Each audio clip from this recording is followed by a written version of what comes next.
Steve Torrence wins the race, but more importantly, we got to make sure he's okay inside of the cockpit. Well, let's look for some movement. We see some movement from the helmet, and this is good news that Steve is getting out of the car.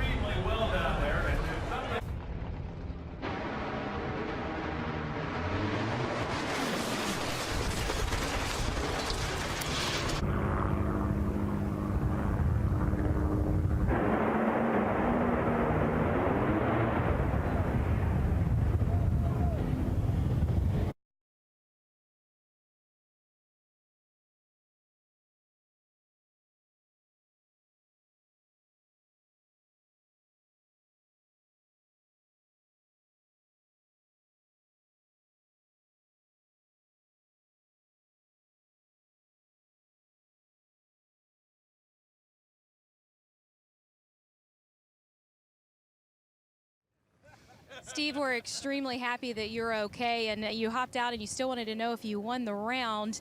Was there any warning? No, there was no warning. I mean, I felt the thing actually drop the tire or whatever happened and just make a hard left, and then it's just hit the wall and scoot me to the other side. Bottom line, good Lord was looking after me, and hardest thing about the whole deal is my mom and dad coming down here. But, and all my guys, you know, we're family. We got another race car. We're going to get it out and see if we can make it up for the next round. And good Lord looked after us, kept us safe there. Hell, Texas boys, we just keep going. He was rising to the occasion. That may or may not be good, but no pressure. This race, in terms of performance, quite the toss-up. Both these cars well into the low 380s the previous round.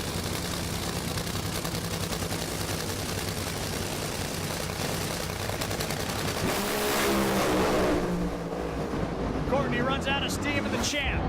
Hammers on with a busted race car. Hold on tight. Robert's on the brakes right now. You can hear it.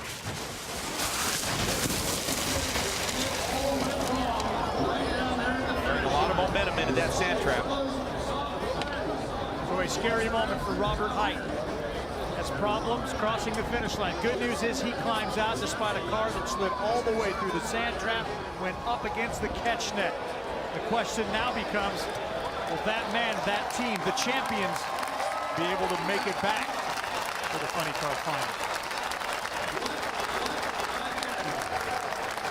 The crowd relieving themselves after seeing the video of Robert Hight climbing out on the big screen. Not sure what happened. Jimmy Brock's tune-up there. Let's face it, these are 10,000 horsepower cars. Things can and do go wrong with them all the time. It looks like all the safety equipment did exactly as it was supposed to for Robert. During the course of the run, it appeared that Robert didn't have any issues. It was at the finish line where it didn't seem like there was any warning signs. No, none. But the motor lets go. You can see Courtney Forrest, she's out of the race.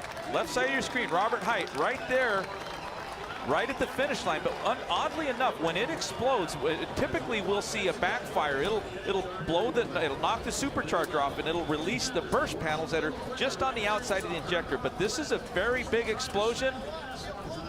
No parachute. You know he was on the binders. You can hear the tires squealing. He was right at the limits, because at the point the car starts to bounce, that means he's heavy on the brakes. And Bruno, we talked about this earlier with Tommy Johnson. When the car starts to bounce, all of a sudden you're losing that contact surface with the racetrack. So let's look at Robert. Let's see if we can see anything odd before it explodes. That is a great point, though, Tony Pedregon. Both Tommy Johnson Jr. and Robert Hight found the kitty litter today. You know, the thing is, usually when the motor explodes right here, it sets off the pressure system, the pan pressure, and it's supposed to throw out those chutes at this point. And it was so late before those chutes came out. He was almost past the 1320 before it looks like the chutes even came out, and only one of them deployed at that point. At that point, it actually never even had a chance to blossom, and it was him grabbing as much handbrake as he could, actually skidding the car into that sand trap where he went all the way up to the net. Great job of trying to turn the car to scrub some speed here before taking it into the kitty litter. There, that chute finally blossoms, and perhaps the best news ever was Courtney wasn't anywhere around that. Let's take a ride, look, listen, experience what Robert Hight went through.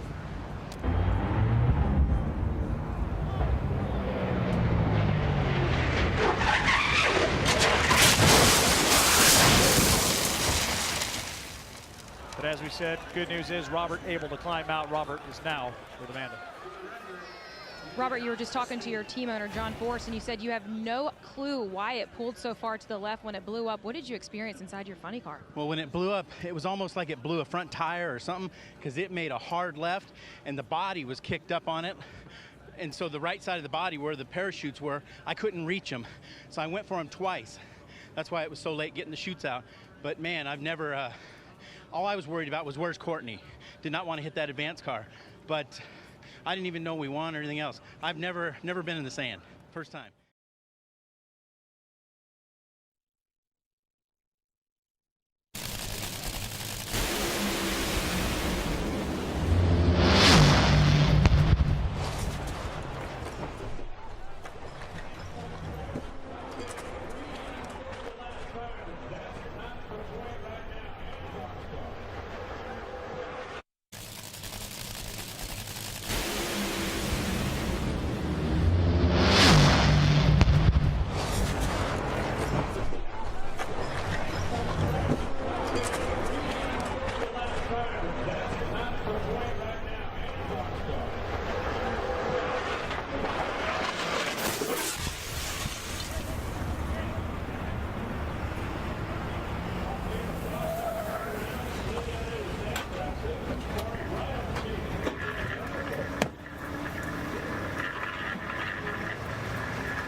What do you need? What do you need?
racetrack.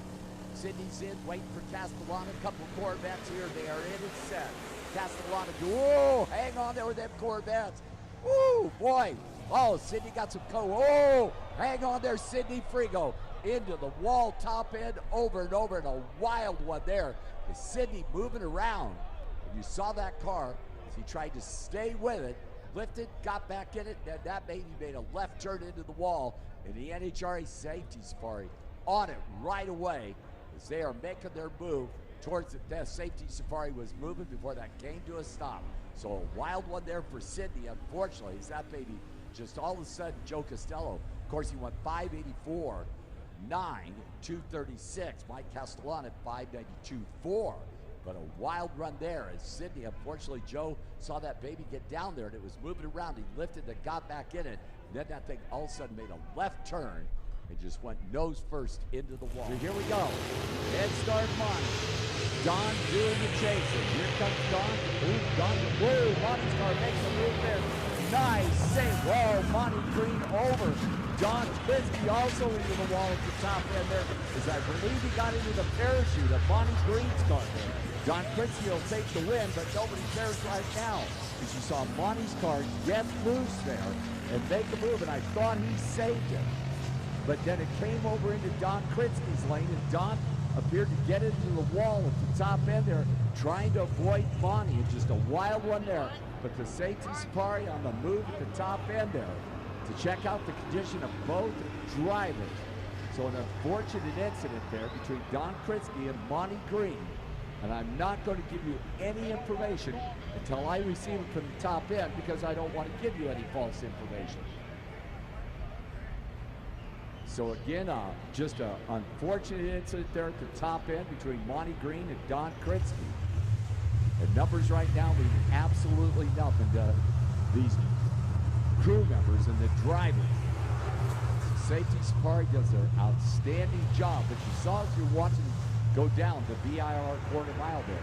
Monty's car made a move and he wisely lifted off the throttle, but then it kind of snapped back and the rear end came over. Whoa! Larry crashes hard right at the finish line. Both cars were kind of hunting towards the center. You can see that Doug's car was moving over there, and Larry's car crashed hard, comes to a stop down in the shutdown area. Safety Safari already rolling on the scene. We'll wait until we get word from the top end. Just an incredible incident here at Gainesville in the third qualifying session at Auto Plus Raceway. We're talking about a car was going close to 300 miles an hour down there, and impossible to tell from this angle exactly what went wrong, but the car got airborne, flying down the racetrack, and has come to a stop up against the concrete wall down there. And we will wait until we hear from the professionals on scene. First pair, Pro Stock motorcycle qualifying Saturday afternoon at the U.S. Nationals. Joe left early, but he'll still get a time as long as those amber lights flash. Wow, Joe gets way over by. Oh, Joe DeSantis goes down top end. He got out of the groove way over next to the wall. Crossed the finish line at 154 miles an hour, and then he went down. Safety Safari rolling at the top end. Joe's been doing this for so many years. Had so much success. Actually raced door slammers way back in the day. He has made a lot of trips down the quarter mile on a Pro Stock motorcycle. He's a guy that definitely knows when you got to close the throttle, but something happened down there at the other end. I saw the bike moving over towards the wall. He was leaning it back,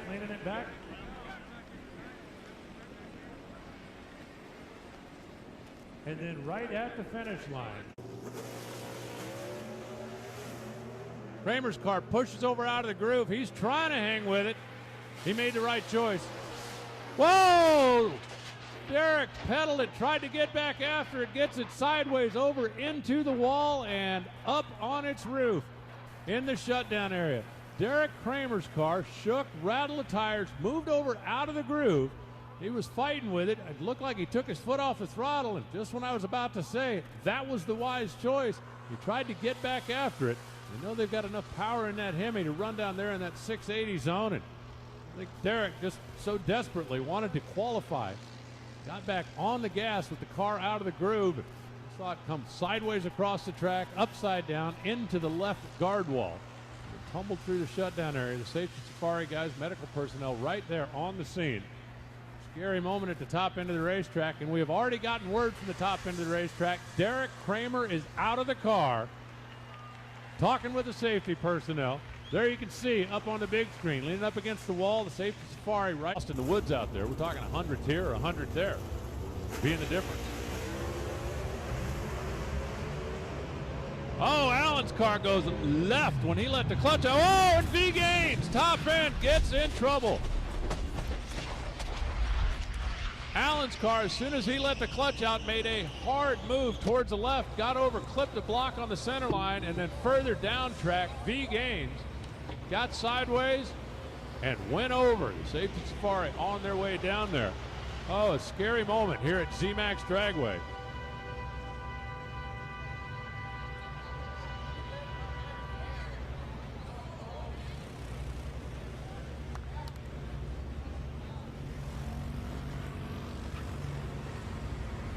These Pro Stock cars I mentioned earlier, just absolutely amazing.